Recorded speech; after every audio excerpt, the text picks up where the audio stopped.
This was the opportunity of a lifetime. All these artists had to do was paint 4 paintings in 5 hours, and they would be $20,000 richer. The catch? They were competing one-on-one against another artist in a field of 64, and the spectators were the judges. This live performance painting tournament was called Art 64, and it happened earlier this summer in the streets of Wauwatosa. You'll see full coverage from Art 64 in this episode of the Arts page. You'll meet Mr. Christmas, an artist specializing in making the most of the little things in life. And see how one family is making movement fun by encouraging others to use their bodies to create artful acrobatics. The Arts page starts right now.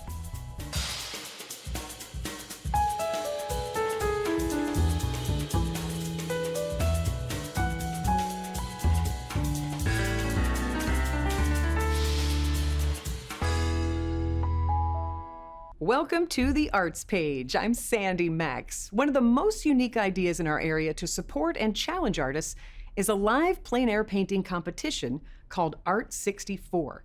This 2-day tournament was held in June in the village of Wauwatosa, presented by the city of Wauwatosa and Milwaukee, the organization that puts on the night markets in downtown Milwaukee. Similar to the big college basketball championship tournament, 64 artists from around the country competed in head-to-head matchups to advance to another round. Artists got a set amount of time to complete a painting with a particular theme. To determine the winner of each matchup, spectators would vote online whose painting they liked more. Whoever received the most votes in their respective matchup would move on to the next round. The grand prize for the champion winner, $20,000. Let's take a look at this creative competition.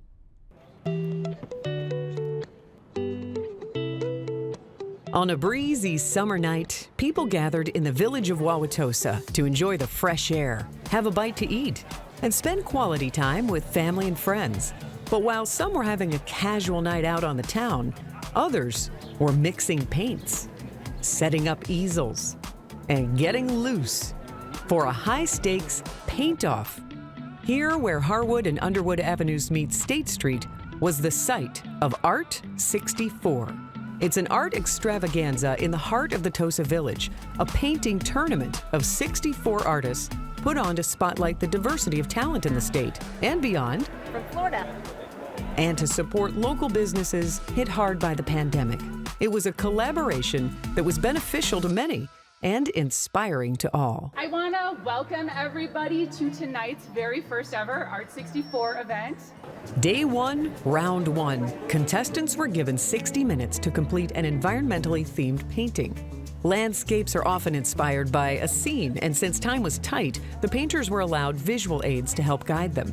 There was no seeding. Matchups were determined by sequential order: 1 versus 2, 3 versus 4, 5 versus 6, and so on. Conditions were favorable, although the breeze was stiff.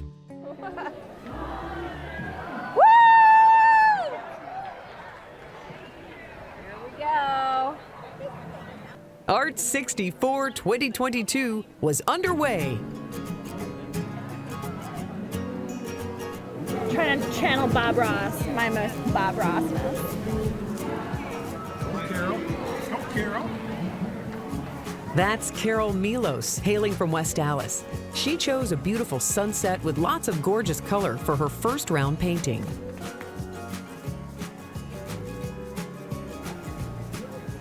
This is Dave Watkins of Milwaukee, finishing up an abstract painting of the Milwaukee lakefront.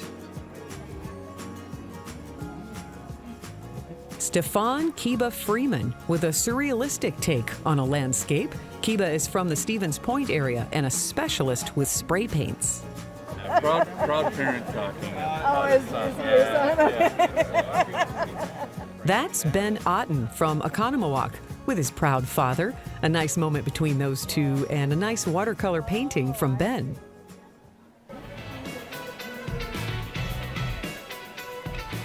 With only a few minutes left in round 1, the artists rush to put the final touches on their paintings.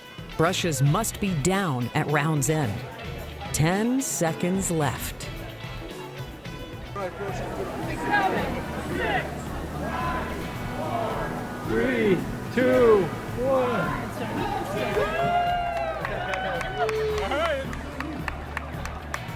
And that's the end of round one.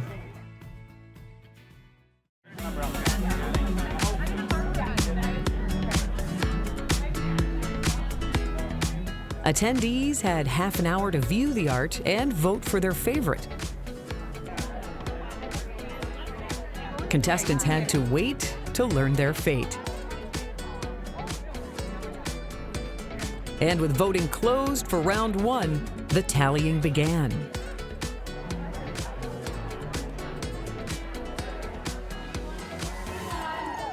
"32 artists are finished, and 32 are moving on." Oh, you're moving, Kelly. Oh, hi. 10, 9, 8, 7, 6, 5, 4, 3, 2, 1. Artist start!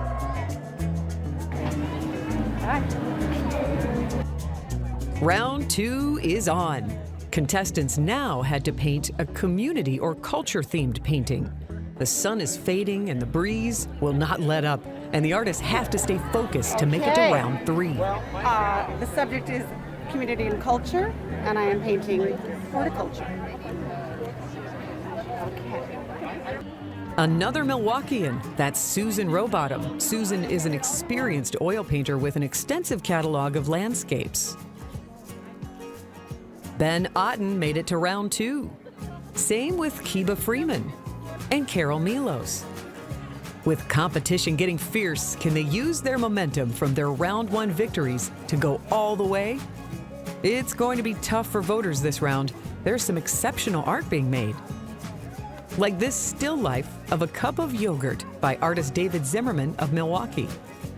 And check out this painting from Green Bay native Andrew Linskins. Residing on the northern shores of Lake Michigan has definitely influenced his art. With 30 seconds left in round two, Jenica Bastian from Madison adds a little more shading to this tiger's nose.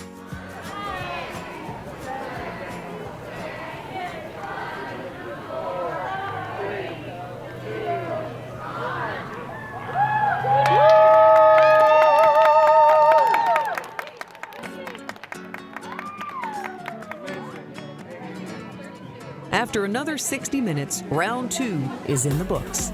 Artists turn in their paintings and attendees begin to vote once more. The final tallies of day one are in, and the field is cut in half again. 16 artists are advancing to round three. Although many of the artists are going home without that big check, no doubt it was a fun and unique experience. However, those that are moving on have their sights set on day two and the dream of being the 2022 Art 64 champion. So who was the champion of Art 64? We'll return for day two of the competition and the winner of the grand prize in our last segment.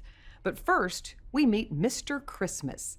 Scott Hildebrand is a miniature artist creating inviting, whimsical scenes inside repurposed appliances like clocks and cameras. He got his nickname of Mr. Christmas because he started out making Christmas decorations, and he embraces it. When he's not making beautiful little worlds, he can be found at estate sales, thrift stores, and vintage markets around Denver, Colorado, finding tiny trinkets to trigger his imagination.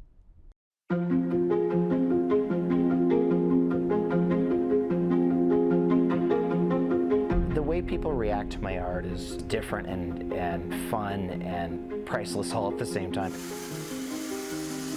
When they see that the pieces light up, and then it's fun to see their faces light up, and I see their imagination light up, and it's really kind of a fun thing to sit back and watch. It's really such a humbling experience to hear people tell me about how it moves them and the feelings that it invokes in them. There's nothing in the world like it. It feels wonderful.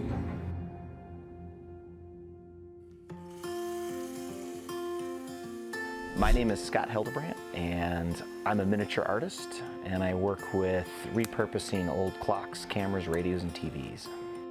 I would say over the last 10 years, I've probably built close to about maybe 3,000 pieces, all different shapes and sizes. Nothing is really off limits. This is actually airplane salvage. So this is an old wheel cover from an old landing gear, an old Cessna 182. The love of miniatures probably started when I was close to 6 or 7. My grandfather used to put up his old train set from when he was a boy. And I just remember being in awe of how beautiful it was and how it ran and all the little miniatures that went with it. And I was just fascinated with it. And as I got older, I would build models, and I loved the scale of trying to recreate these scenes in miniature format. Like, this is an old hardback case. There's a little switch on the bottom. It makes them portable so you can put them somewhere, but you can open it up and have a nice little display. Oh my God. Mr. Christmas is a term or a name that was given to me probably about 10 years ago when I first started doing this. It's very creative what you've done. Thank you, I appreciate that. Beautiful work. I focused on vintage Christmas pieces, and my first piece that I ever made actually was a little Christmas village that was under glass. People took interest in that style of art, and so I just sort of absorbed the name Mr. Christmas. I would describe the personality of my work as more whimsical. I think miniatures in general reminds adults of that same imagination that sometimes you repress and put away. And it brings you back to a really good place in your life that you remember when you were younger. And it's almost like a safe place, and it creates these warm memories that people love. Where do you source your antiques? I go to a lot of estate sales and flea markets, garage sales. A real interesting weekend for me is thrifting. A fun weekend like that will turn into fun weeks of finding these pieces and then getting a chance to build into them. This poor clock stopped working, the motor burned out, so I'm going to repurpose the face. I never put people inside of my artwork. I feel like the scene itself creates a wonder or mystery, and I want the focus to be on the quaintness of the scene itself, and that you can imagine yourself maybe there. The thing that really inspires me to continue with my art is the ability to create something that connects people together, and it's also a very endearing challenge to me to be able to create something that I can imagine. There's nothing more satisfying than to be able to complete something that you've thought about. It's just such a form of accomplishment, and it's so satisfying that it kind of makes me feel complete as an artist. Do you title all your pieces? I try to. What would you call it? A clear sunset. I can't imagine not doing it. It's part of my life, and it's really part of who I am. See more of Hildebrand's fascinating art at his website, clevermrchristmas.com. Precision is important when you're working with tiny objects. Precision is also important when you're hurling your body around doing acrobatics in a group. Acro Enso in Reno, Nevada is a large-scale movement studio. This family-owned space focuses on fun while they flip, tumble, and teach others to express their own playful physical creativity through impressively difficult and beautiful acrobatic ways. We like to think about creative discovery and ways that we can allow people to explore movement, explore themselves, and create, and also have fun. Acro Enso is perhaps the only place in Reno and one of the few places in the United States where we have a very particular focus and program based around sear wheel and partner acrobatics, and where we incorporate a variety of other circus arts.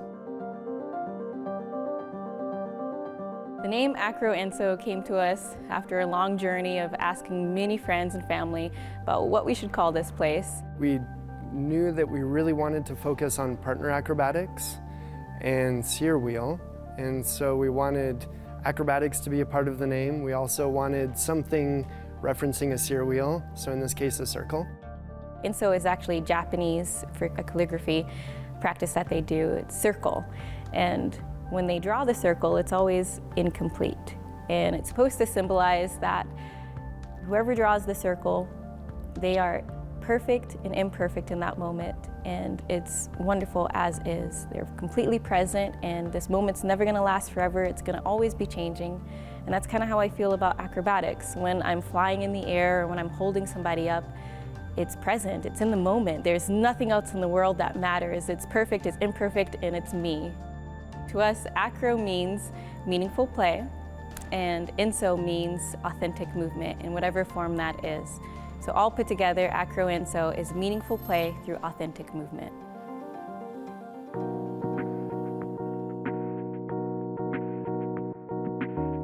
Sear wheel is a giant metal wheel covered in PVC. What you do with it is you get inside of it, you spin around in it, you play with it. A lot of what we do in the sear wheel is learning how to stand and how to root ourselves into our feet. And so there are actually a lot of similarities between learning sear wheel and learning ballet.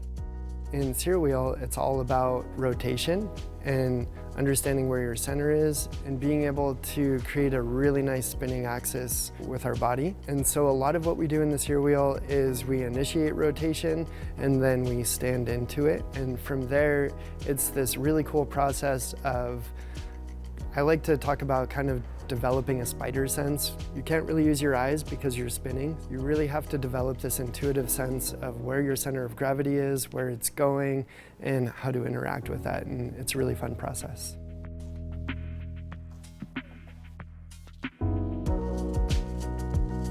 Sports Acro is where you have partnerships, either groups of 2, groups of 3, or more, and you come together and you lift each other up, you balance each other, you throw each other in the air, flip around and catch each other, and it's a whole competitive sport on its own. We do compete with our sports team, but we also have an adults team where we focus on performance. For the kids as well, we like to have that performance opportunity so that we can have them go to places like GSR and perform in CMSA and do fun acrobatics. Our acrobatics teams will train for about 2 hours per training, and in that 2 hours they go through a variety of conditioning drills, handstand drills, partner skills, and at the end of practice we focus primarily on choreography and linking all of those skills together.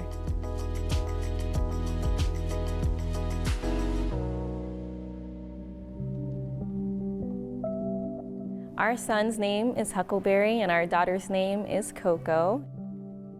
Family is everything to us. We wanted to create a place that our children could come to and be able to grow inside of and someday even take over if that's something that they're interested in. So our kids are here all the time. They are taken care of by the village of this community. When Huckleberry is wandering around, he's got all sorts of people interacting with him, playing with him, teaching him, and same thing with Coco, and just watching how they've blossomed and how they've come up in it. Obviously as parents, and we don't want to project onto them, but we do want to provide opportunities. And so having the ability to provide those opportunities and to watch them take them up enthusiastically has just been amazing.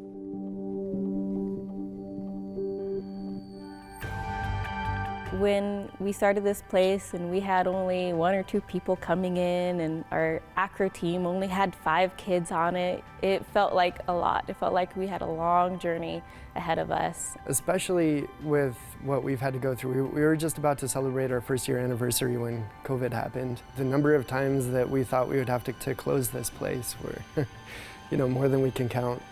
Now when I come into this space and I can see the floor filled with people and our team of 18 kids, everybody playing with each other and having fun with each other, it is an overwhelming feeling that just puts a big smile on my face. A really big feeling of wonder, almost, that it could happen.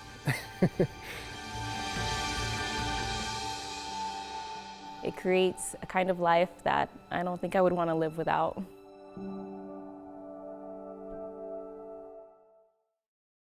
If you're interested in finding something similar to Acro Enso here in Milwaukee, go online and search the phrase Acrobatics Milwaukee for a list of places. Now, back to Art 64. We are down to 16 artists. All of the artists receive some compensation upon being chosen to participate, which is helpful for the arts economy.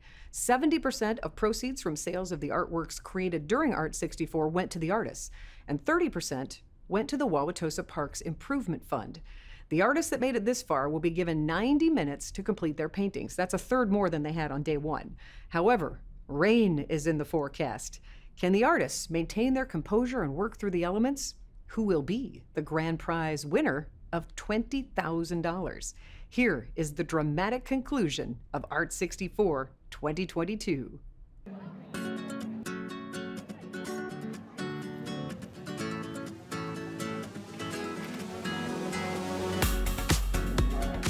Hello, artists. Welcome to day 2. 1 minute till round 3 begins. 7, 6, 5, 4, 3, 2, 1. Paint! Day 2, round 3. 16 artists are left. The theme was dream interpretation, a theme that allows for a lot of creative freedom. 2 more paintings is all that it would take to go home a champion. Milwaukee artist John Kowalczyk very freely adds a few brush strokes to his painting. Pete Zielinski from Menominee Falls with good brushwork as well, although more controlled. I like all the colors. Thank you. Julie Gillick getting some well-deserved love from a young fan. Kiba Freeman is back for round 3. He shows off his skills with the spray paint to a crowd of onlookers. Ben Otten also advanced to day 2. Ben has chosen the streets of Venice to paint for this round. Jenica Bastian returned for another round and wore a very creative outfit for her matchup with Talia Smith. And here we see Milwaukee and Jacqueline Close adding some fine detail with a paint marker. 10, 9, 8, 7, 6, 5, 4, 3, 2, 1. And with round 3 done, the artists make their way, paintings in hand, to the check-in tent. The remaining 16 artists have all painted amazing art, but now it's up to the voters to decide who moves on. Artists advancing to the next round are... The announcements have been made and just 8 artists remain out of the field of 64. It all comes down to this last round, this last painting. Round 4, artists got to choose their last painting. The theme was freestyle. The remaining 8 artists were Talia Smith, John Kowalczyk, Allie Kay, Jacqueline Close, Robin Wallenfang, Nova Zarnecki, Ben Otten, and Kiba Freeman. Who will be the first ever Art 64 champion? 3, 2, 1. These were the final 8 paintings.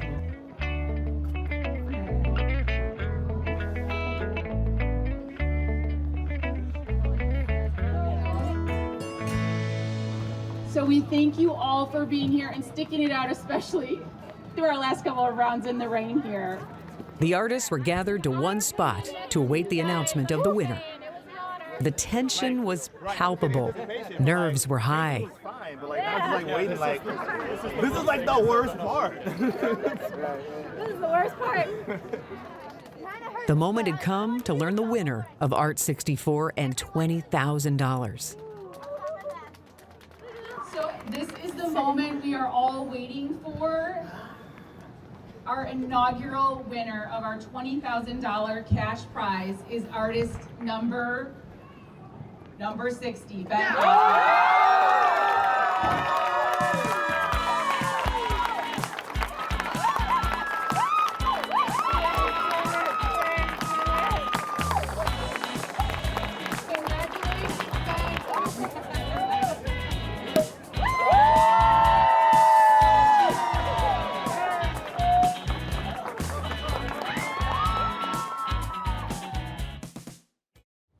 A big welcome to Oconomowoc artist Ben Otten. Thank you for joining us here on the Arts page. I am Sandy Max, and congratulations on being the Art 64 2022 champion, taking home the grand prize of $20,000. How did it feel in the moment to win Art 64? Oh man, well, first of all, thank you so much for having me, guys. Really appreciate it. Hard to put into words, to be honest with you. There were just tons and tons of awesome artists there, great talent. To be able to go through all 4 rounds and ultimately come on top was a bit shocking. Still trying to let it sink in, to be honest with you, but obviously just overwhelming to be able to be there and come out on top. So, well, Ben, thank you very much for chatting with us today. Congratulations from everyone here at the Arts Page for being the very first Art 64 Grand Champion. Congratulations. Thank you so much, guys. Again, I seriously appreciate you reaching out and having me on today. That was Ben Otten from Economilwaukee winning $20,000 as the Art 64 champion.